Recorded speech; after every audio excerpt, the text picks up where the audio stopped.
स्वागत है और स्वागत है आप सभी का आपके अपने चैनल पे जिसका नाम है मैग्नेट वेन्स हिंदी। स्टूडेंट्स, मैं आकाश सांगडाले आप लोगों को पढ़ा रहा हूं कक्षा 10वीं की रसायन विज्ञान और हम लगा रहे हैं हमारी रिएक्शन सीरीज। आप में से बहुत सारे बच्चे ऐसे हैं जिनका ये कहना है कि सर हमें ना रिएक्शंस में बड़ी ही दिक्कत जाती है। तो स्टूडेंट्स, घबराने वाली बिल्कुल भी बात नहीं है। आज मैं आपको आपका जो अध्याय क्रमांक 2 है उसकी सारी रिएक्शंस एक ही फ्रेम में कंप्लीट करवाने वाला हूं। आप सिर्फ एक काम करेंगे, एक छोटा सा कष्ट करेंगे, एक पेन लीजिए, एक कॉपी लीजिए और सारी टेंशन जो है वो हम पर छोड़ दीजिए। हम सारी रिएक्शंस आज आपके दिमाग के अंदर करने वाले हैं। फिर बात समझ में आ रही है?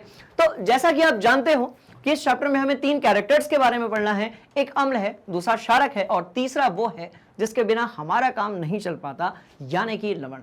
बात समझ में आ रही है? तो इन तीनों चैप्टर्स, इन तीनों टॉपिक्स को इस चैप्टर में बढ़िया तरीके से हम कवर करेंगे। हम जानेंगे कि कैसे रिएक्शंस होती है, कैसे इनमें से किसी भी प्रकार के अम्ल, लवण या क्षारक का निर्माण होता है और यदि कहीं पर ये चीजें दी हुई है तो आप उसे पहचानेंगे किस तरीके से।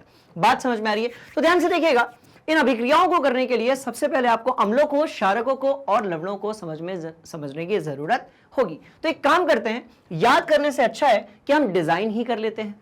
याद करने से अच्छा है कि हम डिजाइन ही कर लेते हैं और डिजाइन करने के लिए आपको चाहिए होंगी 2 चीजें जिनको आप भौतिकी में भी पढ़ते हो, यानी कि 2 प्रकार के आवेश, धन आवेश और ऋण आवेश। बात समझ में आ रही है? तो आप यदि ध्यान से देखेंगे तो भाई एक तरफ मैंने धनावेश वाले कण बनाए हुए हैं और एक तरफ मैंने जो है ऋण आवेश वाले कण बनाए हुए हैं। मतलब ये कि जो धन आवेश वाले कण हैं, राइट, इनको हम कहते हैं धनायन।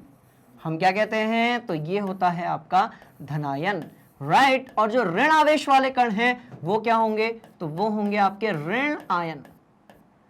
तो ये हो जाएंगे आपके ऋणायन, ऋणायन, ऋणायन, ऋणायन, राइट। चलो, सिंपल है। आप सिर्फ क्या करेंगे, आपको याद कुछ करना ही नहीं है।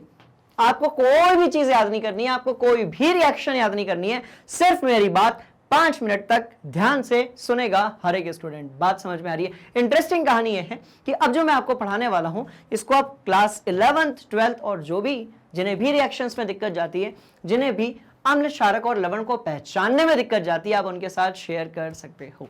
बात समझ में आ गई? तो कुछ नहीं किया, एकदम सिंपल सी बात है भाई। एक तरफ ले लिया धनायन, एक तरफ ले लिया ऋणायन। बात समझ में आ गई? अब धनायन सामान्यतः क्या होते हैं, आपकी जो धातुएं होती है ना वो धनायन का निर्माण करती हैं और आपकी जो अधातुएं होती हैं वो ऋणायन का निर्माण करती हैं। सिंपल सी कहानी भाई। धातु जो है वो इलेक्ट्रॉन का दान करती है, इलेक्ट्रॉन के दान करने से क्या हो जाता है? वो धनात्मक हो जाती है। अधातुएं इलेक्ट्रॉन का धारण करती हैं, इसलिए वो ऋणात्मक हो जाती हैं। तो एक तरफ आपके पास धनायन है, एक तरफ आपके पास ऋणायन है। 2 अपवाद हैं, एक यहां पर H+ है जो कि धातु नहीं है, राइट, और दूसरा यहां पर OH- है। ओके, तो ये कोई अधातु नहीं है। तो एक तरफ आपके पास H+ आयन है जिसको आप हाइड्रोजन आयन कहते हो, एक तरफ आपके पास OH- आयन है जिसको आप हाइड्रोक्साइड आयन कहते हो। बात समझ में आ गई? तो आपको सिर्फ क्या करना है, आपको इन दोनों प्रकार के जो आयन हैं उसको बस चुपचाप अपनी कॉपी में नोट कर लेना है। कर लिया? जल्दी से करो, जल्दी जल्दी स्क्रीन रोको, अभी अभी स्क्रीनशॉट लो, हरी अप, और इसको अपनी कॉपी में नोट करो। कर लिया? पक्का? बस अब 5 मिनट मेरी बात ध्यान से सुनो। इसके बाद आपको कभी भी अम्ल, क्षारक और लवण को पहचानने में दिक्कत नहीं जाएगी। कैसे नहीं जाएगी? ध्यान से देखिएगा, क्योंकि हम अम्ल, क्षारक और लवण के लिए जो सामान्य सूत्र है वो बना लेंगे। सामान्य सूत्र को बनाने के लिए हमें समझने की जरूरत होगी कि इन आयनों को हम कहते क्या है, राइट। तो ध्यान से देखिएगा, अब ये सारे क्या दिए हुए हैं? ये सारे के सारे धातुओं के आयन दिए हुए हैं। देखो, तो एक तरफ हम धनायन देख लेते हैं, एक तरफ हम ऋणायन देख लेते हैं। इतनी सी कहानी है, राइट। अब देखो, तो भाई ये होगा आपका sodium ion, magnesium ion, calcium ion, potassium ion, zinc ion और हाइड्रोजन आयन और अमोनियम आयन, एल्यूमिनियम आयन और कॉपर आयन। बात समझ में आ गई? तो इस तरह से हमने धन आयनों को देख लिया है। अब किसके बारे में बात करेंगे? अब बात करेंगे हम लोग ऋण आयनों के बारे में, जो कि 2 प्रकार से होंगे। कितने प्रकार से होंगे? 2 प्रकार से होंगे। कैसे होंगे? यहां देखो, कहां देखोगे? यहां देखोगे। एक तो आपके भैया अधातु वाले होंगे, एक तो आपके कौन से होंगे? अधातु वाले होंगे, और दूसरे जो है ना वो होंगे आपके अधातु ऑक्साइड वाले। बात समझ में आ रही है? एक तो आपके अधातु वाले होंगे और दूसरे होंगे आपके अधातु ऑक्साइड वाले। अब सर थोड़ा डीप में समझाइए, ऐसे नहीं आ रहा है समझ में, तो कोई बात नहीं, ध्यान से देखो। तो आपने कहा फ्लोरीन -1, आपने कहा क्लोरीन -1, आपने कहा ऑक्सीजन -2, आपने कहा सल्फर -2, आपने कहा नाइट्रोजन -3, आपने कहा ब्रोमीन, थोड़ा आगे लिखेंगे उसको हम लोग, राइट। आपने कहा ब्रोमीन और उसके आगे कितना आ जाएगा भाई -1। बात समझ में आ गई। तो फ्लोरीन, क्लोरीन, आयोडीन नहीं है, आयोडीन भी लिख सकते हैं, ऑक्सीजन, सल्फर, नाइट्रोजन और ब्रोमीन। इस तरीके से जो है ये आपके कैसे हैं, अधातु के नेगेटिव आयन हैं। मतलब ये कि इन सब में अधातु है और आयन कैसा है, नेगेटिव है। क्यों पढ़ रहे हैं हम ये सब? हम ये इसीलिए पढ़ रहे हैं स्टूडेंट्स क्योंकि हम बनाना चाहते हैं अम्ल, क्षारक और लवण। उसके लिए हमें दो चीजों की जरूरत है, एक तरफ धनायन और एक तरफ ऋणायन। ठीक है, चलो। तो अधातु के आपने यहां पर आयन सारे ले लिए, नाम क्या होगा वो भी बता देता हूं। कुछ नहीं करना है, आपको लगाना है आइड। क्या लगाना है? तो आपको लगाना है आइड। क्या लगाना है? आइड, आइड, आइड, आइड, आइड। आपको उस तत्व का जो भी नाम है उसके आगे सिर्फ आइड लगाना है। जैसे कि ये हो गया फ्लोराइड, जैसे कि ये हो गया फ्लोराइड। इसके पड़ोस वाला क्या होगा? क्लोराइड। उसके पड़ोस वाला क्या होगा? ऑक्साइड। और उसके पड़ोस वाला क्या होगा? सल्फाइड। और उसके पड़ोस वाला क्या होगा? नाइट्राइड। और लास्ट वाला क्या होगा स्टूडेंट्स? तो ये हो जाएगा आपका ब्रोमाइड। बात समझ में आ गई। तो इस तरीके से आप अधातु के जो आयन है उसको पहचान सकते हो। ऑन द सेम वे यदि हम बात करें अधातु ऑक्साइड की, तो अधातु ऑक्साइड कौन से हैं? तो ध्यान से देखो, 4 हैं और इसमें अपना काम चल जाएगा। SO4 2-, CO3 2-, NO3- और SO4 तो हो गया अपना PO4। ये लो, खेल ही खत्म हो गया यार, 3-। बात समझ में आ गई। इसको अपनी कॉपी में नोट कर लो पहले, फिर आगे बढ़ते हैं, है ना? नोट करो, ठीक है। चलिए, तो इस तरीके से जो है SO4 2- हो गया, CO3 2- हो गया, NO3- हो गया, PO4 3- हो गया। बात समझ में आ गई। हुआ क्या? नाम क्या होगा? कुछ नहीं, बड़ी सिंपल सी कहानी है। इसके आगे लिख दो 8, बस हो गया। यहां से जो है केमिस्ट्री का काम तमाम। यहां से आप किसी भी यौगिक को बना सकते हो। यहां से आप कोई भी तत्व को लेकर, उसके आयन को लेकर किसी भी प्रकार की केमिस्ट्री की चीजों को बना सकते हो। कैसे? ध्यान से देखो। अब भाई ये लिखा हुआ है आपका sulphate ion, carbonate ion, nitrate ion और लास्ट वाला क्या होगा आपका? फॉस्फेट आयन होगा, राइट। तो आपको कुछ अधातु के आयन याद रखने हैं और आपको कुछ अधातु ऑक्साइड के आयन याद रखने हैं। अब याद रखने का मतलब ये नहीं कि आप इसको रटना शुरू कर दो। याद रखने का मतलब ये नहीं है स्टूडेंट्स कि आप इसको रटना शुरू कर दें। आपको एक छोटा सा काम करना है, इसको बस चुपचाप अपनी कॉपी में लिख लेना है। ठीक है, चलिए। तो एक तरफ हमारे पास धनायन है, एक तरफ हमारे पास ऋणायन है और हमने सबके उदाहरण यहां पर लिख लिए हैं। अब आप चुपचाप क्या करना है, सुनो। बड़े इंटरेस्टिंग ये है ये कहानी। करना क्या है, करना क्या है, करना क्या है, ध्यान से देखो। अम्ल की जब भी बात होगी तो हाइड्रोजन लिया जाएगा। क्या लिया जाएगा? हाइड्रोजन लिया जाएगा। बात समझ में आ गई। जब भी किसकी बात होगी भाई? अम्ल की बात होगी तो हाइड्रोजन लिया जाए और इसके साथ में हाइड्रोजन लिया जाए और इसके साथ में आप एक काम करें, एक हैलोजन ले लें। क्या ले लें? हैलोजन ले लें। हैलोजन ले लें या फिर हम ले लें अधातु ऑक्साइड। अधातु ऑक्साइड मतलब कौन से वाले? ये सारे। बात समझ में आ गई। बहुत ही सिंपल सी कहानी है, ध्यान से देखो। तो आप हाइड्रोजन के साथ हैलोजन ले लें और क्या ले लें? अधातु ऑक्साइड ले लें। तो ये बन जाएगा आपका अम्ल। ये क्या बन जाएगा? आपका अम्ल बन जाएगा। पर यदि आप क्षारक की बात करें तो क्षारक के लिए आप क्या करें? आप कुछ मत करें, यहां पर धातु ले लें और साथ में आप ले लें OH-। कितने लेंगे, क्या लेंगे वो भी समझ लेंगे, परेशान होने वाली कोई बात ही नहीं है, राइट। और इसके बाद जब आप लवण की बात करेंगे तो कुछ मत करें, कुछ मत करें, कुछ मत करें, धातु ले लो और साथ में आप ले लो कोई भी एक प्रकार का अधातु या फिर अधातु का ऑक्साइड। खेल ही खत्म हो गया यार। पूरी की पूरी केमिस्ट्री अब जो है आपके रडार में है, यानी कि आपके नेटवर्क में है। कैसे है, ध्यान से देखो। 3 तो सूत्र है, 2 प्रकार के तो आयन है। तो इतनी सी बात यह है कि आप यदि अम्ल, क्षारक, लवण के बारे में जानना चाहते हो तो 2 प्रकार के आयन ध्यान में रखने पड़ेंगे, धनायन, ऋणायन। 3 सूत्र याद रखने पड़ेंगे, अम्लों के लिए, क्षारकों के लिए और लवण के लिए। बात समझ में आ रही है? लवण का मतलब नमक ही होता है। चलो, तो कहानी बड़ी सिंपल है। हाइड्रोजन के साथ हेलोजन या फिर अधातु ऑक्साइड यदि होगा तो इसको हम क्या बोलेंगे? अम्ल बोलेंगे। पर यदि धातु के साथ OH माइनस होगा तो यह आपका क्या होगा? क्षारक होगा। पर यदि आप यहां से हाइड्रोजन हटा देते हैं और उसकी जगह पर धातु लगा देते हैं तो वो आपका क्या बन जाएगा भाई? लवण बन जाएगा। ठीक है, तो आप इसको बढ़िया से अपनी कॉपी में नोट करो। बढ़िया वाली मजेदार चीज बता रहा हूं, समझ में सब कुछ आ जाएगा। कर लिया नोट? आगे बढ़ते हैं, खत्म बात। ये देखो, ये देखो, अब इसको यहां से हटाता हूं। ठीक है, पक्का? ठीक। अब ध्यान से देखना, सब कुछ आपके सामने, एक भी चीज याद नहीं करवाऊंगा, सब कुछ मैं आप लोगों को बनाना सिखाऊंगा। स्टूडेंट्स, कैसे सिखाऊंगा? ध्यान से देखो। देखो, अब मैं कह रहा हूं भाई कि मेरे को हाइड्रोजन के साथ हेलोजन लेना है, तो मैं एक काम करता हूं, मैं यहां से एक हाइड्रोजन उठाता हूं। भैया ये मैंने उठाया हाइड्रोजन, उधर से मैं कोई भी एक हेलोजन उठा लेता हूं। ये लो, मैंने उठाया एक हेलोजन माइनस। अब गिनती आती है तो बताओ मुझे कि H के ऊपर कितना प्लस लगा हुआ है? 1 लगा हुआ है, तो यहां पर 1 लिख दो। क्लोरीन के ऊपर कितना माइनस लिखा हुआ है? तो 1 लगा हुआ है, तो यहां पर भी 1 लिख दो। ठीक, पक्का? आगे बढ़ेंगे। ऐसा कर दो, ऐसा कर दो, और थोड़ा सा जो है कक्षा 9वीं की वादियों में गोते लगाओ। मतलब ये कि ये बन जाएगा आपका HCl। याद करो, पिछले जमाने की बातें, जब आप कक्षा 9वीं में हुआ करते थे तब आपने पढ़ा था क्रिस क्रॉस मेथड, जहां पर हमने इन सारी चीजों को पढ़ा था, जहां पर हम ये देखा करते थे कि भैया संख्या कितनी है। अब इसकी संख्या 1 है, इसकी भी 1 है, तो ये इस तरीके से बन गया। तो ये क्या बन गया आपका? ये आपका बन गया अम्ल। तो इसको अपन यहां लिख देते हैं। चलो, तो HCl को मैंने यहां पर लिख दिया है।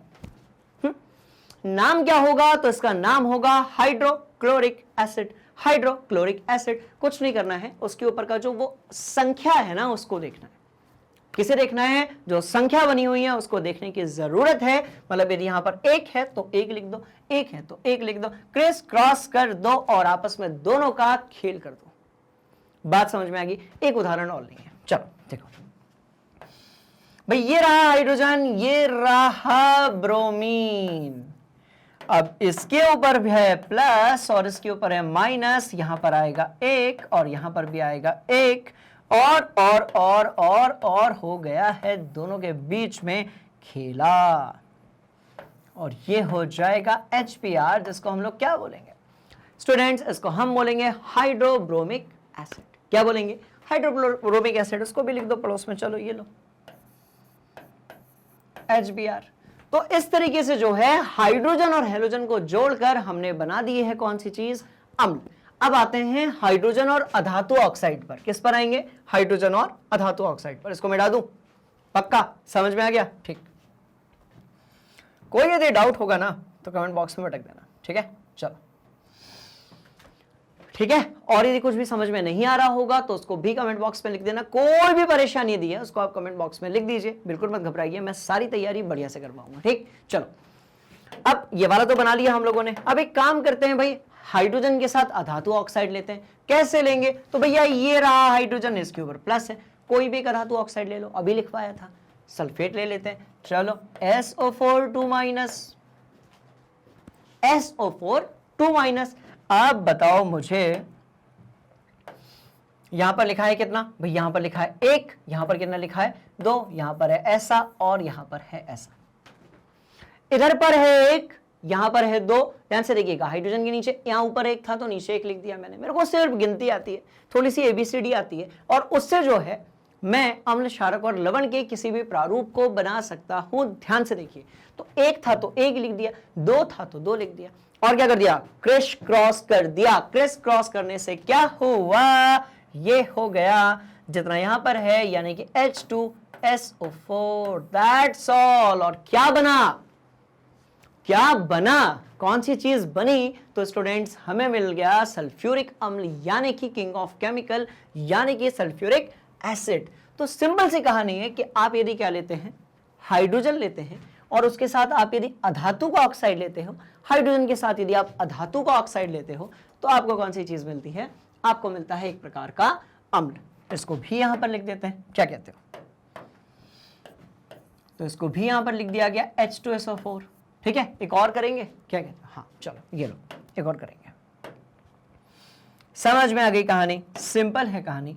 तो भैया ये रहा आपका H+ और कोई भी ले लो वहां से, तो कौन सा ले लें, कौन सा ले लें, कौन सा ले लें? तो NO3 लेते हैं। चलो NO3 लिया, नेगेटिव है। अब यहां पर है एक और यहां पर भी है एक, देखो ना, ऊपर एक और एक, खत्म बात। इसको ऐसा, इसको ऐसा, और ये किस में परिवर्तित हो जाएगा?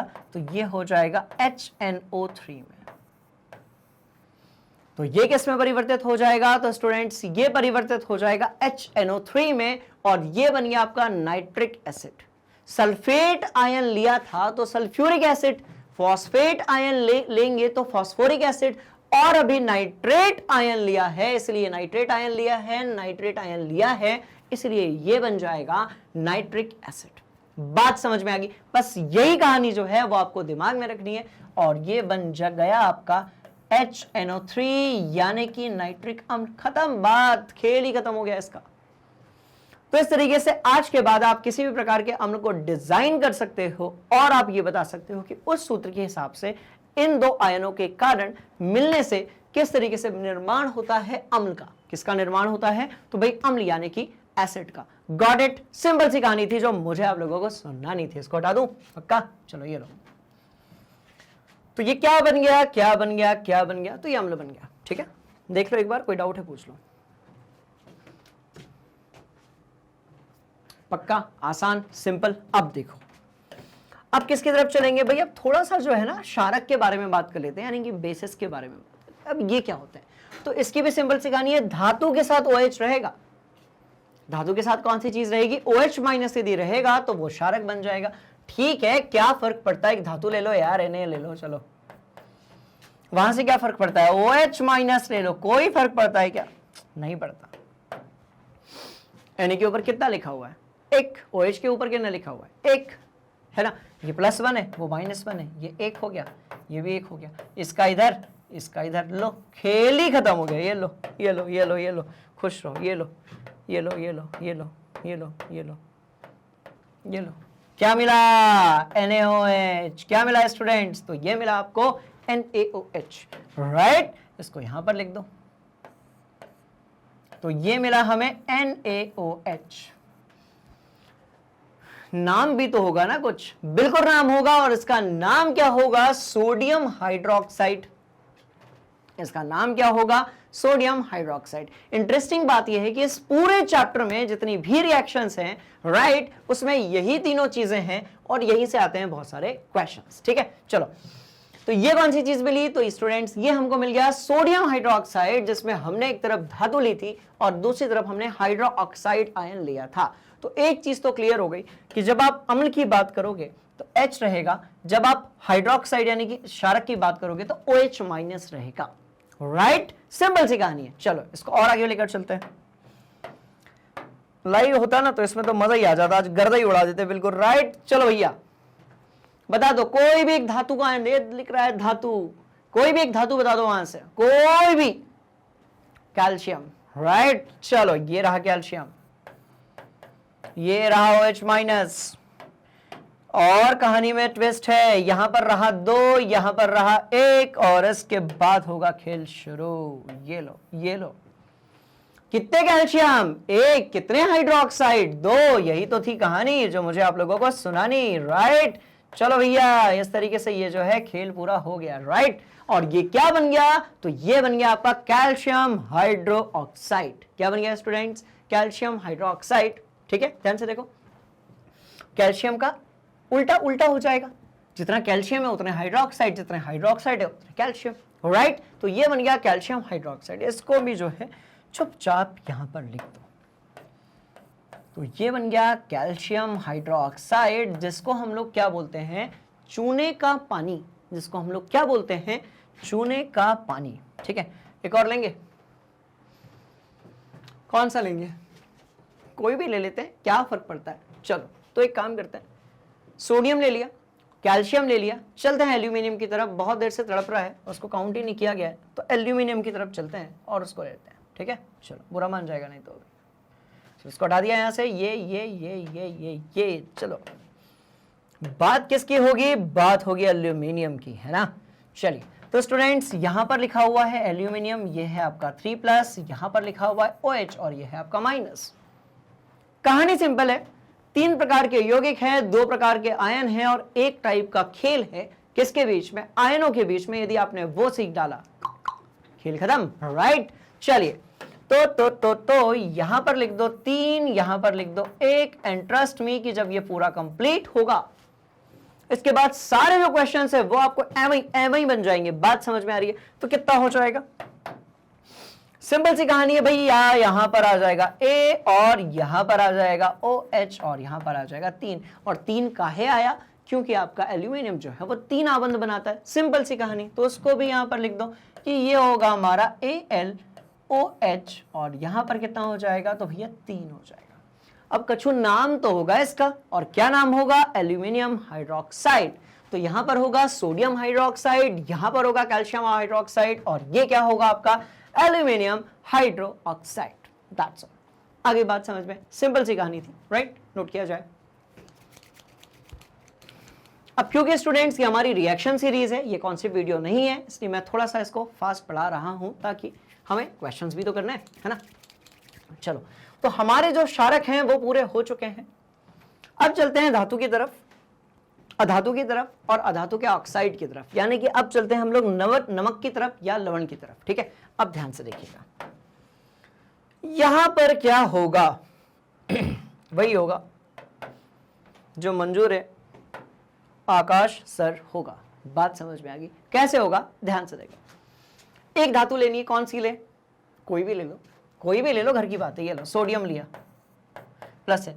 एक धातु ले लेते हैं, कौन सी ले ले, ये ऑक्सीजन लिया, ऑक्सीजन लिया, लो ऑक्सीजन लिया। अरे जो मने वो ले लो यार, सिखा तो दिया पूरा कॉन्सेप्ट, जो मने वो ले लो, जैसा चाहोगे वैसा कंपाउंड बनाओगे। Got it. तो एक तरफ हमने लिया क्या, सोडियम, एक तरफ हमने क्या लिया, ऑक्सीजन लिया। वही खेल दोबारा से हो गया, यहां पर एक, यहां पर 2, और इस खेल को होने दो,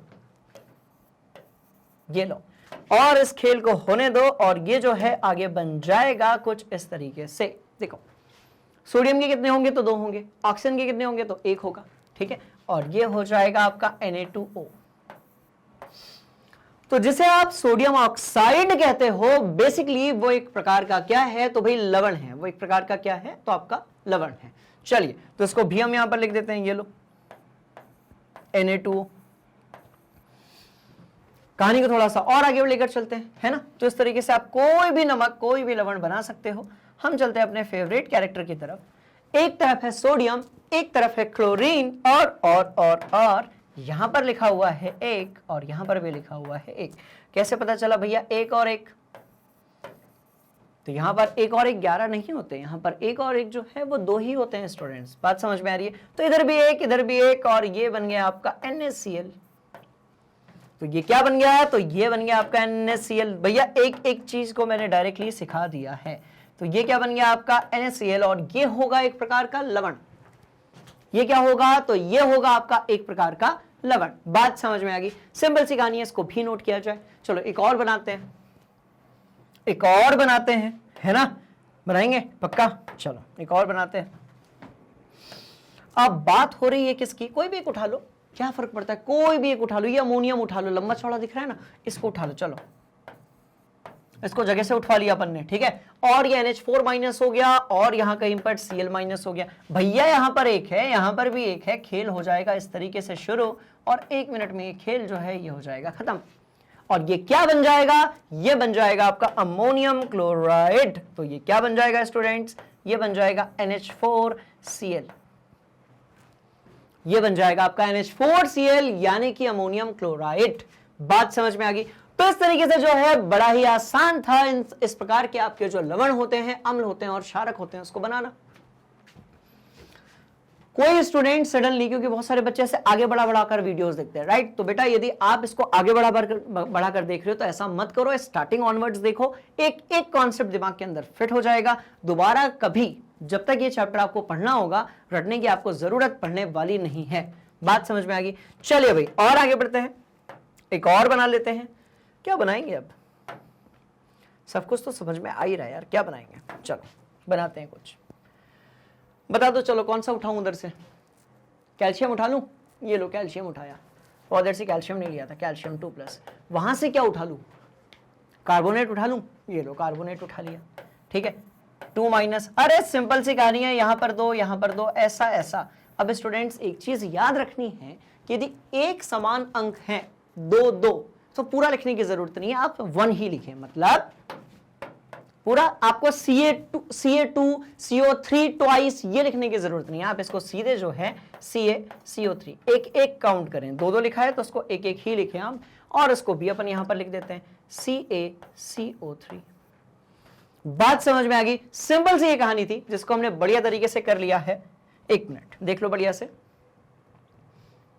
ये देखो यही था पक्का। तो ऐसे करके हमने जो है हमारा लवण कैसे बनता है इसके बारे में कहानी सीख ली है।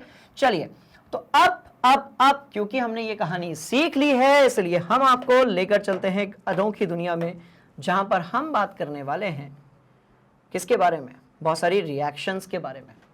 और ये सब सीखने के बाद आप लोगों का जो एक्सप्रेशन है वो होना चाहिए कुछ इस तरीके से। थोड़ा सा गलत हो गया है इसलिए इसको बनाएंगे दोबारा। ऐसा होना चाहिए आप लोगों का एक्सप्रेशन। बात समझ में आ गई? बात समझ में आ गई? सारी चीजें आपके दिमाग के अंदर हो चुकी हैं फिट। अब आज के बाद आप लोगों को कभी भी अम्ल, क्षारक और लवण जो होगा उसको समझने में दिक्कत नहीं जाएगी। कोई फर्क नहीं पड़ता आपको ये चीज पहले से पता थी या फिर नहीं पता थी। सिंपल है कहानी, इसको नोट किया जाए, बढ़ रहे हैं आगे। चलिए कर लिया नोट, हो गया खेल खत्म। अब देखो आएगा मजा, क्योंकि अब होंगी रिएक्शंस। अब भाई कहीं पर यदि ये लिखा होगा कि ये अम्ल है, ये क्षार है, या आपका लवण है, तो वहां दिक्कत तो नहीं जाएगी आपको। बात समझ में आ गई? अब देखो, क्योंकि आपने ये सब समझने में बहुत मेहनत कर ली है स्टूडेंट्स, इसीलिए अब आपको रिएक्शंस, अभिक्रियाएं, सारी चीजें बहुत अच्छे तरीके से हो जाएगी क्लियर। कैसी हो जाएगी? क्लियर हो जाएगी। अब आपका आज के बाद भैया जैसा मन है वैसा आप अम्ल बना लेना, क्षारक बना लेना, लवण बना लेना, बिल्कुल परेशान मत होना। इनफैक्ट अब आपको इतना आ गया इन तीनों के बारे में जितना आपकी किताब में भी नहीं लिखा हुआ है। मतलब आपकी किताब में नहीं लिखा है, केमिस्ट्री में तो बहुत ज्यादा है, बट आपकी किताब में भी नहीं लिखा हुआ है। इतना आप सीख चुके हो किसके बारे में? अम्लों के बारे में, क्षारकों के बारे में, और नमक यानी कि लवण के बारे में। ठीक है, पक्का? देख लिया देख लिया देख लिया देख लिया। चलो रिएक्शंस की तरफ चलते हैं। सीधी सी कहानी है कि भैया कोई भी अभिक्रिया इस पूरे चैप्टर से यदि पूछी जाएगी तो याद रहे, जब अम्लों की बात होगी तो 3 प्रकार की अभिक्रियाएं, जब क्षारकों की बात होगी तो भी 3 प्रकार की अभिक्रियाएं। कैसे कैसे कैसे? देखो, अम्ल और धातु को यदि आप आपस में मिलाते हो तो आपको मिलेगा लवण और हाइड्रोजन गैस। अब यदि मैं आपसे अम्ल कहता हूं ना, आपके दिमाग में ये आना चाहिए, हाँ सर पता है हमको कि अम्ल क्या होता है। यदि मैं कहता हूं क्षारक, आपके दिमाग में आना चाहिए कि हाँ धातु होगी और हाइड्रोक्साइड आयन यदि होगा तो उसको अपन क्षारक बोलेंगे। यदि आपके पास हाइड्रोजन होगा, हेलोजन होगा तो अम्ल होगा। यदि आपके पास हाइड्रोजन होगा और अधातु का ऑक्साइड होगा, उधर वाला है देखो फॉस्फेट सल्फेट टाइप का, तो ये भी अम्ल होगा। पर यदि आपके पास धातु होगी या उसके साथ अधातु लगी होगी, हेलोजन लगा होगा, या फिर उसके साथ अधातु का ऑक्साइड यदि होगा तो वो निर्माण करेगा किसका? लवण का। बात समझ में आ गई? देखो सीख ही गए, बचा क्या, खत्म ही हो गया यार इसका, तो टाटा बाय बाय हो गया इस चैप्टर का, राइट। अब देखो, अम्ल और धातु को यदि आप आपस में मिला रहे हो तो जिस चीज का आपको निर्माण कर रहे हो वो क्या है? आपका लवण है। कैसे है? उदाहरण लिखता हूं, ध्यान से देखिएगा। उदाहरण लिखेंगे बिल्कुल लिखेंगे। देखो कैसे, देखो अब आपने लिया है HCl और आपने मिलाया है Zn, तो आपको क्या मिलेगा? तो आपको मिलेगा ZnCl2 और साथ में आपको मिलेगी H2।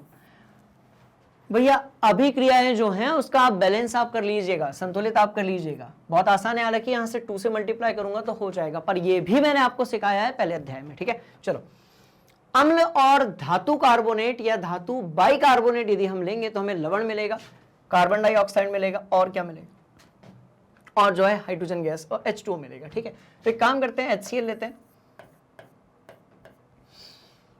HCl की हम कराते हैं सोडियम कार्बोनेट के साथ में और देखते हैं हमें कौन सी चीज मिलती है। तो स्टूडेंट्स हमें मिलेगा आपका सबसे पहले तो एक लवण यानी कि NaCl मिल गया, चलो, साथ में हमको H2O मिल गया और साथ में हमको CO2 मिल गया। खेल खत्म यार, इतना सिंपल तो था, पक्का। अब यदि हम अम्ल की धात्विक ऑक्साइड से अभिक्रिया कराते हैं तो देखते हैं क्या मिलता है। तो धात्विक ऑक्साइड क्या है, तो कोई भी ले लो। धात्विक ऑक्साइड जो होते हैं वो क्षारीय होते हैं, राइट। तो अम्ल को आपने मिलाया धात्विक ऑक्साइड के साथ में, तो आपने HCl लिया, इसकी आपने अभिक्रिया किसके साथ करा दी भाई, मान लेते हैं कि आपने इसके CO2 के साथ करा दिया, तो आपको मिलेगा लवण, और क्या मिलेगा आपको, जल। धात्विक ऑक्साइड है ये, तो अधात्विक ऑक्साइड हो गया ना। धात्विक ऑक्साइड क्या होगा, तो ये हो जाएगा आपका Na2O। तो यदि आपने इसकी अभिक्रिया कराई तो आपको क्या मिलेगा भैया, आपको मिलेगा लवण और साथ में मिलेगा जल। तो भैया एक तरफ क्लोरीन है एक तरफ सोडियम है, तो NaCl तो मिलेगा ही मिलेगा, और साथ में क्या मिलेगा भाई, H2O मिलेगा। खत्म बात, सब कुछ पहले से पढ़ रखे हैं हम लोगों ने। बैलेंस नहीं है, बैलेंस करना है, रुको, चलो परेशान मत हो। यहां पर 2 लगा दिया मैंने और यहां पर भी 2 लगा दिया मैंने, ये बैलेंस्ड हो गई। और कहीं करना था बैलेंस्ड, चलो यहां पर 2 लगा दिया, ये भी बैलेंस्ड हो गई। बाकी का आप देख लीजिएगा।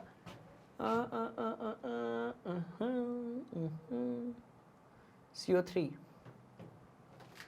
बीच वाली भी बैलेंस करनी है अपने को, कर लेंगे, ठीक है। यहाँ 2 लगा दो, यहाँ 2 लगा दो, 2 हाइड्रोजन हो गया, वो बैलेंस हो गया। ऑक्सीजन 4, 6 हो गए, और वहां पर कितना है, वहां पर 3 और 1 4 ही है। हाँ तो कर लेना बैलेंस, ठीक है। चलो अब इसमें समय नहीं लगाएंगे क्योंकि अपने को रिएक्शंस भी करनी है ना, इसलिए चलो और आगे बढ़ते हैं, और आगे बढ़ते हैं। क्षारक और धातु यदि लेते हैं तो हमें मिलता है लवण और H2। तो क्षारक ले लेते हैं, धातु ले लेते हैं, ठीक है। एक क्षारक लिया हमने, कौन सा, NaOH लिया, इसके साथ में जो है हमने मिलाया Zn, और हमें क्या मिलेगा, हमें मिलेगा आपका Na2 ZnO2। आप याद करो, इसको हम सोडियम जिंकेट कहते हैं, जिसको हमने कई बार पढ़ रखा था इस चैप्टर में, राइट। और हमें मिलेगी कौन सी गैस, तो भैया हाइड्रोजन गैस। तो कहानी कुछ ऐसी है कि आप अम्ल के साथ धातु जोड़िए या फिर आप क्षारक के साथ धातु जोड़िए, आपको दोनों ही केस में हाइड्रोजन गैस मिलेगी। ऐसा सभी अम्लों के साथ में नहीं होता है। जानने के लिए आपको कौन से वीडियो देखना पड़ेगा। हम अभी सिर्फ जनरल केसेस के बारे में स्टडी कर रहे हैं, ठीक है। चलो और आगे बढ़ते हैं, इस वाली अभिक्रिया के बारे में चलते हैं। क्षारक और अम्ल, देखो ये उदासीनीकरण अभिक्रिया है। ये कौन सी अभिक्रिया है, उदासीनी अभिकरण अभिक्रिया है, जिसमें आपने यहां पर एक क्षारक लिया था, जैसे कि आपने लिया भैया एक क्षारक जैसे कि NaOH, साथ में आपने एक अम्ल ले लिया HCl। अब क्या होगा, एक क्षार एक अम्ल को उदासीनीकरण कर देगा और ये मिल जाएगा आपको NaCl, और साथ में आपको मिलेगा भैया H2O, ठीक। इस कहानी को थोड़ा सा और आगे लेकर चलते हैं, और आगे लेकर चलेंगे तो क्या मिलेगा, क्षारक को अधातु ऑक्साइड से हम जोड़ने वाले हैं। तो एक क्षारक आप ले लीजिए NaOH, इसको आप जोड़ दीजिए अधातु ऑक्साइड के साथ में, तो आपको पता है क्या मिलेगा, आपको मिलेगा लवण यानी कि ये Na2 CO3, और साथ में आपको मिलेगा जल यानी कि H2O। That's all. तो ऐसी घिसी पिटी इतनी सी तो अभिक्रियाएं हैं जिसको आप आसानी से कर सकते हो। इसको अपनी कॉपी में बढ़िया तरीके से नोट कर लो। कर लिया, एकदम आसान, ठीक है। तो यदि इसको आपने अपनी कॉपी में नोट कर लिया है तो आप याद रखिए कि अब इस चैप्टर के अंदर आने वाली जितनी भी अभिक्रियाएं हैं वो इस रास्ते से होकर गुजरेंगी, और सारी अभिक्रियाएं मैं आप लोगों को पढ़ा चुका हूं, ठीक है। तो कुल मिलाकर स्टूडेंट्स बात कुछ ऐसी है कि हमारे पास अम्लों की 3 अभिक्रियाएं हैं, हमारे पास क्षारकों की 3 अभिक्रियाएं हैं, और सबके मैंने उदाहरण आपके सामने बनाए हैं। आपको ये याद नहीं रखना है, आपको कुछ याद ही नहीं रखना है, आपको सब कुछ समझ में आ जाएगा। आप इसको बस चुपचाप बढ़िया तरीके से अपनी कॉपी में नोट कर लो, ठीक है, पक्का। कर लिया। अब बढ़ते हैं आगे। चलिए भाई, तो जिस तरीके से जो है ये सारी कहानी को आपने अपनी कॉपी में नोट कर लिया है, ये सारी कॉन्सेप्ट्स को आपने अपने दिमाग के अंदर फिट कर लिया है, कुछ और रिएक्शंस के बारे में बात करते हैं।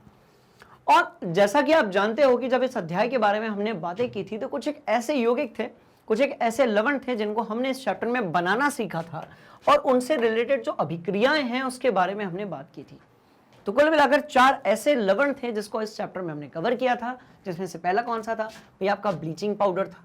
पहला कौन सा था, ब्लीचिंग पाउडर, जिसको आप कहते हो विरंजक चूर्ण। तो हम उपयोग के बारे में और बाकी डिटेल डिस्कशन नहीं करेंगे क्योंकि ये रिएक्शन सीरीज है, इसलिए इसमें हम सिर्फ रिएक्शन के बारे में बात करेंगे। चलिए, तो सबसे पहला जो है वो है आपका ब्लीचिंग पाउडर, और आपका जो ब्लीचिंग पाउडर है उसका फॉर्मूला होता है CaOCl2, जिसको हम लोग विरंजक चूर्ण भी कहते हैं। बात समझ में आ गई। और ये आपका जो विरंजक चूर्ण है कैसे बनाया जाएगा, तो ध्यान से देखो, ये सबके लिए कैल्शियम हाइड्रोक्साइड होगा, पर ये हमारे लिए कैल्शियम हाइड्रोक्साइड के साथ साथ चूने का पानी है, साथ साथ एक प्रकार का क्षारक है। तो जब आप एक क्षारक को एक अधातु यानी कि Cl2 के साथ मिला रहे हो तो आपको मिल रहा है calcium oxide, calcium oxygen chloride, यानी कि आपका ब्लीचिंग पाउडर, यानी कि आपका विरंजक चूर्ण, और साथ में आपको जो है जल के अणु मिल रहे हैं। कुछ इसी तरीके से एक और हमने लवण के बारे में बात की थी जिसको हम कहते हैं सोडियम बाइकार्बोनेट, जो है आपका खाने का सोडा। यह आपका बेकिंग सोडा है, ये बेकिंग पाउडर नहीं है, इसमें जब टार्ट्रिक अम्ल मिलाया जाएगा तो ये बन जाएगा बेकिंग पाउडर, पर अभी ये जो है ये बेकिंग सोडा है, तो इसको हम लोग बोलते हैं NaHCO3। इसके बाद है हमारे पास Na2CO3, यानी कि आपका वॉशिंग सोडा, जिसको आप क्या कहते हो, आप उसको वॉशिंग सोडा को कहते हो सोडियम कार्बोनेट। और ये जो सोडियम कार्बोनेट है आपका, राइट, कैसा है भाई, तो सोडियम कार्बोनेट है आपका Na2CO3 और 10 उसमें लगा हुआ है H2O के यौगिक, जो कि आपके क्या होंगे, ये होगा आपका एक क्रिस्टलन का जल। 10 जो है वो क्या होगा, आपका क्रिस्टलन का जल। जैसे कि प्लास्टर ऑफ पेरिस में 1/2 जो है ये है आपका क्रिस्टलन का जल, जो कि लवणों में होता है। ठीक है, चलिए, तो सोडियम कार्बोनेट देख लिया। अब बात करेंगे किसकी, चौथे नंबर पे है प्लास्टर ऑफ पेरिस, जिसके हम हड्डियां टूटने पर प्लास्टर लगा देते हैं, बैंडेड लगा देते हैं, जिससे हम खिलौने बनाते हैं, जिससे हम बनाते हैं बहुत सारी मूर्तियां, उसको हम कहते हैं प्लास्टर ऑफ पेरिस। तो इसका फॉर्मूला होता है कैल्शियम सल्फेट, राइट, हेमीहाइड्रेट, क्या बोलते हैं हम इसको, कैल्शियम सल्फेट हेमी या सेमी या आधा एक ही बात होती है। जैसे वो क्या होता है, पूरे गोले को आप स्फीयर बोलते हो और आधे गोले को आप क्या बोलते हो, अर्धगोला हिंदी में कहते हो, इंग्लिश में आप हेमीस्फीयर कहते हो। तो हेमी होता है आधा, यानी कि 1/2। तो ये है आपका कैल्शियम सल्फेट हेमीहाइड्रेट, और साथ में आपके पास जल के कुछ एक अणु हैं, जैसे वैसे ही कुछ निर्माण होता है NaOH का, जिसको हम लोग बोलते हैं कॉस्टिक सोडा, यानी कि सोडियम हाइड्रोक्साइड। ऊपर वाले 4 जो हैं वो अलग अलग प्रकार के लवण हैं, नीचे वाला जो है वो क्षार है। नीचे वाले की जो बनाने की विधि थी उसको हमने कहा था, यदि आपको याद हो तो, क्लोर क्षार विधि। आप याद करो, इसको हमने कहा था क्लोर, ठीक है, इसको हम इंग्लिश में कहते हैं क्लोर एल्कली मेथड, या फिर हम इसको कहते हैं क्लोर क्षार विधि। सवाल पैदा होता है कि सर हम इसे क्लोर क्षार विधि क्यों कहते हैं, तो भैया बड़ी सिंपल सी कहानी है कि इस विधि में जब आप सोडियम क्लोराइड का जलीय विलयन में विद्युत अपघटन करते हो तो निर्माण होता है सोडियम हाइड्रोक्साइड, यानी कि कॉस्टिक सोडा, यानी कि एक प्रकार के क्षार का। साथ में मिलती है हमें क्लोरीन गैस, और कौन सी चीज मिलती है हमें, हाइड्रोजन गैस भी मिलती है। तो ये थी आपकी क्लोर क्षार विधि। बात समझ में आ गई, बड़ी ही सिंपल सी कहानी थी। इन अभिक्रियाओं को भी इस चैप्टर में हम लोगों ने देखा था, राइट। तो ये सारी अभिक्रियाएं हमने देखी थी, कुछ ये अभिक्रियाएं देखी थी, फिर हमने ये देखा था, और साथ में हमने ये देखा था कि जब हमें क्या बनाना होता है, अम्ल बनाना होता है, क्षारक बनाना होता है, लवण बनाना होता है, तो किस प्रकार से हम कराते हैं अभिक्रियाएं। बात समझ में आ रही है, सिंपल सी कहानी है, ध्यान से देखिएगा, ठीक, पक्का जी। चलो हो गया, चल रहे हैं सवालों की तरफ। अब देखो जैसे जल्दी जल्दी आप लोगों को बनने लगेंगे सवाल और सारे क्वेश्चंस। चलो भाई, पहला सवाल एक परखनली ए है जिसमें सोडियम कार्बोनेट है और उसमें आपने HCl मिलाया हुआ है। तो यदि आप ध्यान से देखेंगे तो सोडियम कार्बोनेट में यदि आपने HCl मिलाया है तो आपको क्या मिलेगा। अब सोडियम कार्बोनेट क्या है, तो ये एक प्रकार का क्या है, धातु का कार्बोनेट है। चलो भैया ठीक है कहानी, तो ये कैसा है, तो ये है आपका धातु कार्बोनेट। और धातु कार्बोनेट के साथ में आप क्या मिला रहे हो, तो आप मिला रहे हो अम्ल। तो धातु कार्बोनेट के साथ यदि आप अम्ल मिला रहे हो तो क्या कुछ बनेगा, देख लेते हैं, क्योंकि इसको जस्ट अभी हमने खत्म किया है। तो देखो, धातु कार्बोनेट के साथ यदि आप क्या मिलाओगे, देखो देखो देखो देखो देखो, अम्ल और धातु कार्बोनेट जो है वो क्या देगा स्टूडेंट्स, लवण देगा, CO2 देगा और H2O देगा। अम्ल और धातु कार्बोनेट क्या देगा, लवण देगा, CO2 देगा और क्या देगा आपका H2O देगा। बात समझ में आई? तो दिया ना, देखो ना, दिया ना, लवण दिया ना, H2O दिया ना, और साथ में क्या दिया आपका CO2 दिया। सिंपल सी कहानी। तो एक परख नली में हमने लिया था सोडियम कार्बोनेट और क्या लिया था, हाइड्रोजन क्लोराइड, और ये अभिक्रिया हमको मिल गई। बात समझ में आ गई? तो पहले से यदि आपने सब कुछ पढ़कर रख लिया है तो क्वेश्चंस करना आपके लिए बड़ा ही हो जाता है आसान। ठीक है, चलो बढ़ेंगे अगले सवाल की तरफ। और अगला सवाल जो है वो हमसे क्या कहता है कि एक परख नली बी है, इस परख नली बी में आप सोडियम बाइकार्बोनेट है।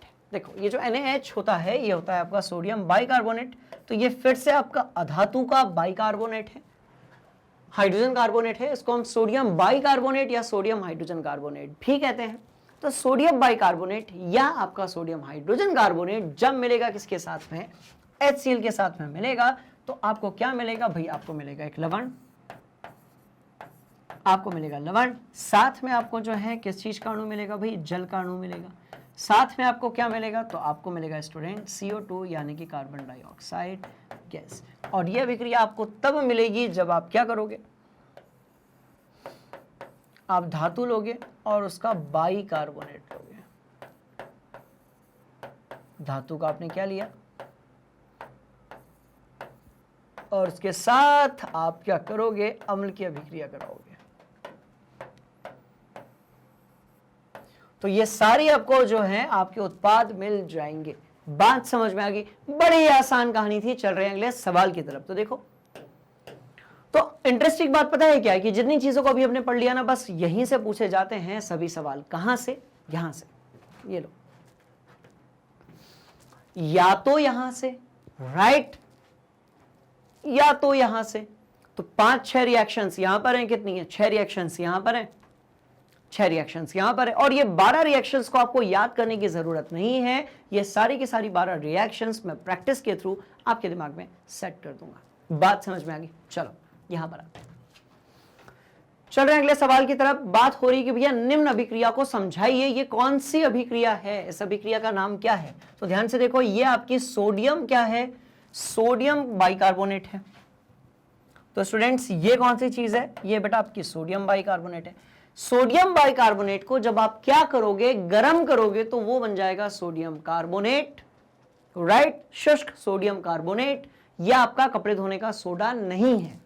ठीक है, ध्यान से देखिएगा, ये बन जाएगा सोडियम कार्बोनेट, साथ में आपको मिलेगा जल का अणु, साथ में मिलेगा आपको CO2 यानी कि कार्बन डाइऑक्साइड।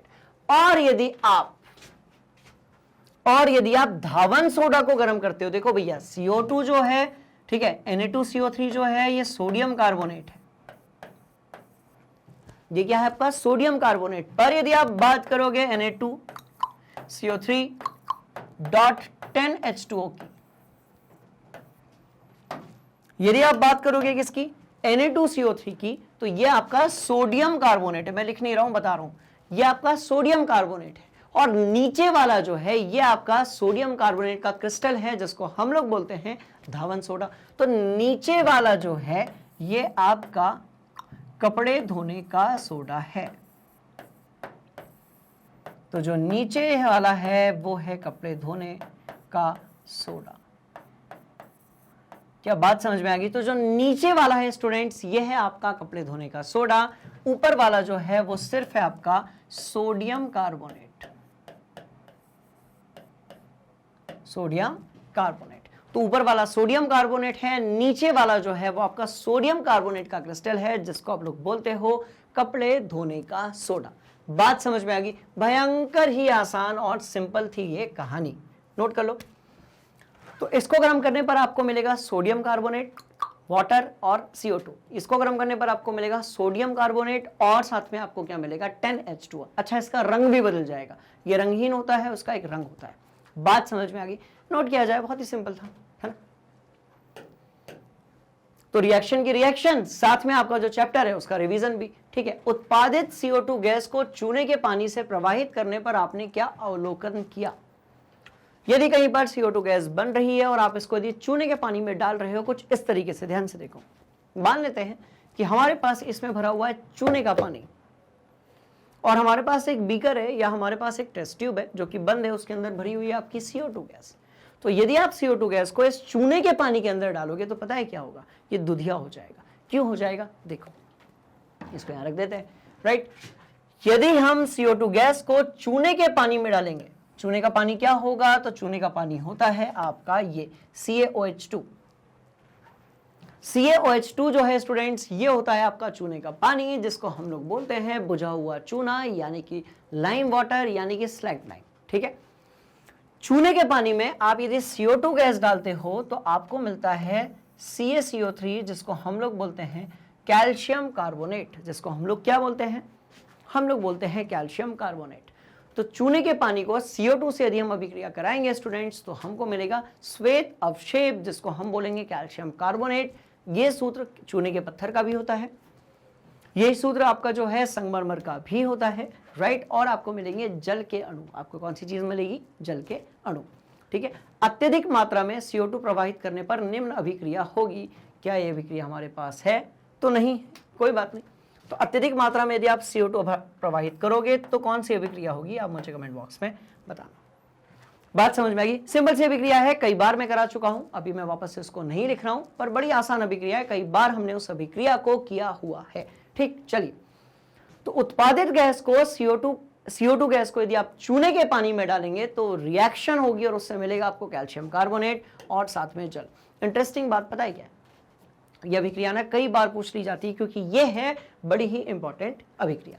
चलो भाई, अब चलते हैं अगले सवाल की तरफ। अब अगला सवाल क्या है? निम्न अभिक्रिया के पहले शब्द समीकरण लिखिए तथा उसके बाद संतुलित समीकरण बनाइए। अब देखो क्या लिखा है, शब्द समीकरण की बात हो रही है, यानी कि सल्फ्यूरिक अम्ल की बात हो रही है, हाइड्रोक्लोरिक अम्ल की बात हो रही है, हाइड्रोक्लोरिक अम्ल की बात हो रही है। इसका मतलब ये कि अब आपको पता तो है ना कि सल्फ्यूरिक एसिड क्या होता है, हाइड्रोक्लोरिक एसिड क्या होता है, और यदि नहीं पता है तो यहां चलो, यहां चलो, ये लो, ये लो, सब कुछ बनाना अभी आप लोगों को मैंने सिखाया हुआ है, राइट। तो इस तरीके से आप बता सकते हो कि कहां पर सल्फ्यूरिक अम्ल है, कहां पर हाइड्रोक्लोरिक अम्ल है, कहां पर कौन सी चीज दी हुई है। तो एक काम करेंगे, आप इसका शब्द समीकरण जो है एक बार वो लिख लें, उसके बाद हम इसके रिएक्शंस को अपनी कॉपी में पहले समझेंगे और उसके बाद नोट करेंगे। चलो लिखो, ठीक है भाई। तो इस तरीके से जो है आपने इसके शब्द समीकरण लिख लिए होंगे। शब्द समीकरण का मतलब होता है कि यदि आप सल्फ्यूरिक अम्ल की बात करोगे तो उसको H2SO4 लिखना, जिंक की बात करोगे तो उसको Zn लिखना, कुछ इसी तरीके से हाइड्रोक्लोरिक अम्ल की बात करोगे तो उसको HCl लिखना, कुछ ऐसे ही सल्फ्यूरिक अम्ल को और बाकी हाइड्रोक्लोरिक अम्ल है उसको लिखना। तो सीधी सीधी से जो कहानी है इस चैप्टर में, इस क्वेश्चन में, वो ये दी गई है कि भैया अम्ल के साथ धातु जोड़ना है, अम्ल जो है उसके साथ धातु जोड़ना है, क्षार नहीं जोड़ना है, इसके साथ क्या जोड़ना है आपको? धातु जोड़ना है। तो अम्ल के साथ आप यदि धातु जोड़ेंगे तो आपको मिलेगा क्या? तो बड़ी सिंपल सी कहानी भाई, लवण मिलेगा और हाइड्रोजन गैस मिलेगी। और ये कहानी कैसे पता चली? तो कुछ इस तरीके से पता चली। कहां गया भैया? निकल जाओ, आ जाओ बाहर, चलो। अम्ल और धातु को यदि आप जोड़ देंगे तो आपको मिलेगा लवण, और कौन सी चीज मिलेगी? आपको मिलेगी स्टूडेंट्स हाइड्रोजन गैस। बात समझ में आ गई? अब देखो क्वेश्चन बनेगा, बढ़िया से बनेगा। देखो, तो आप इन चारों को यदि देखेंगे, सल्फ्यूरिक अम्ल, हाइड्रोक्लोरिक अम्ल, सल्फ्यूरिक अम्ल, हाइड्रोक्लोरिक अम्ल, तो ये एसिड हो गया, अम्ल हो गया। जिंक हो गया, मैग्नीशियम हो गया, एल्यूमिनियम हो गया, लोहा हो गया, ये सब क्या हो गए आपके? ये सारी की सारी आपकी धातुएं हो गई, ठीक है। तो यदि कोई धातु हाइड्रोजन से ज्यादा क्रियाशील है तो अभिक्रिया होगी, नहीं है तो नहीं होगी, सिंपल सी बात, ठीक है। तो मिटा लेते हैं और कर लेते हैं आगे। तो पहले H2SO4 को जिंक के साथ जोड़ा, H2SO4 को जिंक के साथ जोड़ा, जिंक सल्फेट मिला जो कि एक प्रकार का सोडा है, लवण है, नमक है, और हाइड्रोजन गैस निकल गई। आगे बढ़ते हैं। मैग्नीशियम पट्टी को HCl में डाला तो क्या मिला? मैग्नीशियम क्लोराइड मिला, ये एक प्रकार का लवण होगा, राइट। तो ये हो गई आपकी धातु, सिंपल सी कहानी है, ये आपकी धातु हो गई। इधर वाला जो है वो आपका अम्ल हो गया, ये आपका लवण हो गया, और यहाँ पर जो है हाइड्रोजन गैस बाहर आ गई। कुछ ऐसा ही हुआ किसके साथ में भाई? एल्यूमिनियम चूर्ण को डाला आपने तनु हाइड्रोसल्फ्यूरिक अम्ल में, तो एल्यूमिनियम सल्फेट मिल गया और आपको क्या मिल गया? हाइड्रोजन गैस मिल गई। ऐसे ही आपने लोहो के रेतन यानी कि लोहे का चूर्ण डाला, तो लोहे के चूर्ण को आपने HCl में डाला तो आपको FeCl2 मिल गया, और साथ में कौन सी चीज मिल गई, H2 मिल गया। इसका मतलब ये एक बात तो हमारे समझ में आ गई कि हमको जो है भैया इधर पर फोकस करने की जरूरत है। रिएक्शंस को बढ़िया से करने के लिए हमें जो है यहां पर फोकस करने की जरूरत है। यदि आपने ये कर लिया तो आपको सारी अभिक्रियाएं बढ़िया से बन जाएंगी। क्लियर है कहानी, सिंपल है कहानी, नोट कर लो पक्का। चलो इसको भी नोट कर लो, कर लिया नोट, बढ़ेंगे आगे अगले सवाल की तरफ। ठीक, चलिए अब अगला सवाल क्या कहता है, क्या होता है जब एक परख नली में सोडियम कार्बोनेट लेकर उसमें HCl मिलाया जाए। तो भैया सोडियम कार्बोनेट है क्या, सोडियम कार्बोनेट है Na2CO3 और आप उसमें मिला रहे हो HCl। तो जैसा कि हमने जाना था कहां से, कहीं यहां से, कि अम्ल के साथ धातु का जो कार्बोनेट है वो लवण और CO2 देगा। देखो वो लिखी है अभिक्रिया, बात समझ में आ गई। सारी अभिक्रिया क्लास खत्म होते तक आपके दिमाग के अंदर हो जाएंगी सेट। तो आपको क्या मिलेगा, आपको मिलेगा NaCl, साथ में क्या मिलेगा H2O, साथ में क्या मिलेगा CO2 मिलेगा। आप इसको बैलेंस कर सकते हो, उसके लिए आपको यहां पर क्या करना पड़ेगा, यहां पर ऐसा करना पड़ेगा। बात समझ में आ गई, बड़ी ही सिंपल सी कहानी थी। और क्या पूछा गया है, क्या होगा जब उपयुक्त अभिक्रिया के पश्चात उत्सर्जित गैस को कैल्शियम हाइड्रोक्साइड से गुजारा जाएगा। इसको यदि कैल्शियम हाइड्रोक्साइड से गुजारा जाएगा तो इसमें क्या होगा, ध्यान से देखिएगा। इसमें आपका Na2CO3 जो है 2HCl के साथ यदि गुजारा जाएगा, ठीक है, CO2 बुलबुले को दिखाई देने, एक मिनट रुको। क्या होगा जब उपयुक्त अभिक्रिया के पश्चात उत्सर्जित गैस को कैल्शियम हाइड्रोक्साइड से गुजारा जाएगा। ओके जी, कैल्शियम हाइड्रोक्साइड से यदि गुजारा जाएगा, and what is calcium hydroxide, तो कैल्शियम हाइड्रोक्साइड होता है CaOH ट्वाइस। इससे यदि आप CO2 को लेकर जाओगे तो इस अभिक्रिया को अभी हम लोगों ने देखा था, कैल्शियम कार्बोनेट का निर्माण होगा, जिससे आपका जो चूने का पानी यानी कि कैल्शियम हाइड्रोक्साइड है, जब CO2 गैस उसमें आप डालेंगे तो वो जो है वो दुधिया हो जाएगा, उसका जो रंग है वो सफेद हो जाएगा। बात समझ में आ गई, सिंपल सी कहानी थी। चलो इसको भी नोट कर लेते हैं, है ना, और बढ़ते हैं आगे। लिखा हुआ है उत्पादित गैस CO2 गैस को कैल्शियम हाइड्रोक्साइड से गुजारने पर ऐसा होगा। आप यदि अत्यधिक मात्रा में CO2 प्रवाहित करते हैं, देखो लिमिटेड करते हो तो श्वेत अवक्षेप बनेगा, राइट, पर यदि आप अत्यधिक मात्रा में CO2 गैस गुजारते हो, किस में से, कैल्शियम कार्बोनेट में से और H2O में से, तो क्या होगा, आपको मिलेगा कैल्शियम बाइकार्बोनेट। क्या मिलेगा स्टूडेंट्स, आपको मिलेगा कैल्शियम बाइकार्बोनेट, जिसको हम कह सकते हैं कैल्शियम हाइड्रोजन कार्बोनेट। बात समझ में आ गई। तो अभी एक अभिक्रिया हमने ऐसी और देखी थी, लिमिटेड मात्रा में यदि करोगे तो श्वेत अवक्षेप मिलेगा कैल्शियम कार्बोनेट का, यदि बहुत अधिक मात्रा में करोगे तो उससे क्या होगा, आपको मिलेगा जल में विलयनशील कैल्शियम हाइड्रोजन कार्बोनेट, जिसको हम बोल सकते हैं कैल्शियम बाइकार्बोनेट। जिसको हम क्या बोल सकते हैं, इसको हम बोल सकते हैं कैल्शियम बाइकार्बोनेट। हाइड्रोजन कार्बोनेट या बाइकार्बोनेट जो है वो एक ही चीज होती है, कैल्शियम बाइकार्बोनेट। खेल खत्म, दैट्स ऑल, खेल खत्म, दैट्स ऑल। बात समझ में आ गई। तो इस तरीके से जो है सारी अभिक्रियाओं को हम बढ़िया तरीके से देख चुके हैं। इस चैप्टर में हमें कुल 12 प्रकार की अभिक्रियाएं देखनी थी। 3 अभिक्रियाएं जो हैं वो हमें देखनी थी अम्लों की, 3 प्रकार की अभिक्रियाएं जो हैं वो हमें देखनी थी क्षारकों की, 6 अभिक्रिया जो है वो हमें देखनी थी यहां से,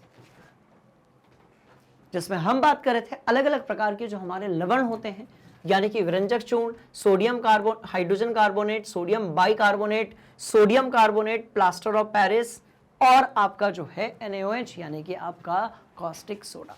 बात समझ में आ गई। तो इस तरीके से जो है इस चैप्टर की हम सारी अभिक्रियाओं को खत्म कर चुके हैं। एक बार आप रिवीजन के लिए ये सब कुछ फिर से देख लीजिए, ये ले लीजिए। किसी स्टूडेंट ने सडन यदि एंट्री मारी है इस क्लास में तो बेटा पीछे से जाकर पूरा देख लो, आपको रिएक्शंस में कोई भी दिक्कत नहीं जाएगी, राइट। चलिए और इसे भी देख लीजिए और इसे भी देख लीजिए। बात समझ में आ गई। तो इस तरीके से स्टूडेंट्स हम लोगों ने सारी अभिक्रियाएं कर ली हैं। सवाल पैदा होता है कि सर इसके बाद यदि कुछ अभिक्रियाएं और हैं, कुछ और चैप्टर्स हैं, उनकी अभिक्रियाएं हमें कहां पर मिलेगी, क्या उसके लिए हमें कोई रजिस्ट्रेशन करवाना पड़ेगा? तो इन सारे क्वेश्चंस के मैं आप लोगों को जवाब देता हूं। अब आपको क्या करना है, कोई भी रजिस्ट्रेशन नहीं करवाना है, कोई कूपन नहीं खरीदना है, कोई पैकेज नहीं खरीदना है, किसी भी प्रकार का गोल्ड, प्रीमियम, सिल्वर सब्सक्रिप्शन करने की जरूरत नहीं है। चैनल को सब्सक्राइब करना है बट कोई पैकेज नहीं खरीदना है। बात समझ में आ रही है? ये सब कुछ आपको मिलेगा 3 अलग अलग प्लेटफॉर्म्स पर बिल्कुल फ्री ऑफ कॉस्ट। पहला आपको YouTube पर मिलेगा, दूसरा आपको प्ले स्टोर पर मैग्नेट ब्रेन्स का ऐप मिलेगा, तीसरा आपको गूगल पर जाकर वेबसाइट मिलेगी मैग्नेट ब्रेन्स की। कुछ नहीं करना है, वहां पर जाना है और आपको जो भी तैयारी करनी है आप वहां पर जाकर सिर्फ क्लिक कर दीजिए। पूरा का पूरा पिटारा है। मान लेते हैं कि आप हिंदी मीडियम स्टूडेंट हैं, आपको कक्षा 10वीं पढ़नी है। कक्षा 10वीं में सारे चैप्टर्स, सारे सब्जेक्ट, सब कुछ आपके सामने अवेलेबल होगा बिल्कुल फ्री ऑफ कॉस्ट। आप आगे बढ़े, कौन सी चीजें होंगी बता देते हैं। 1 short revision video, concept videos, NCERT solutions, NCERT exemplars, previous year questions, most important questions, value based questions. हम बात करेंगे डायग्राम बेस्ड क्वेश्चंस की, रिएक्शन सीरीज की, जो कि अभी हम कर रहे थे। ये सब कुछ अवेलेबल होगा आप लोगों के लिए बिल्कुल फ्री ऑफ कॉस्ट। बात समझ में आ गई? चलो, तो आपने किया क्लिक और 1 बाय 1 ये देखो ना, अब ये सिलेबस का यहाँ पर ओवरव्यू दिया है और यहाँ से 1 बाय 1 आपकी जो पढ़ाई है वो बढ़िया तरीके से शुरू हो जाएगी। कहानी सिंपल है, फिर भी ठीक है। और यदि फिर भी कोई दिक्कत है तो सवाल ही नहीं पैदा होता, उसके लिए मैग्नेट ब्रेन्स हिंदी है। कोई भी डाउट है, कैसी भी चीज़ है, उसके लिए मैग्नेट ब्रेन्स हिंदी हमेशा जो है आप लोगों की पढ़ाई के लिए अवेलेबल है।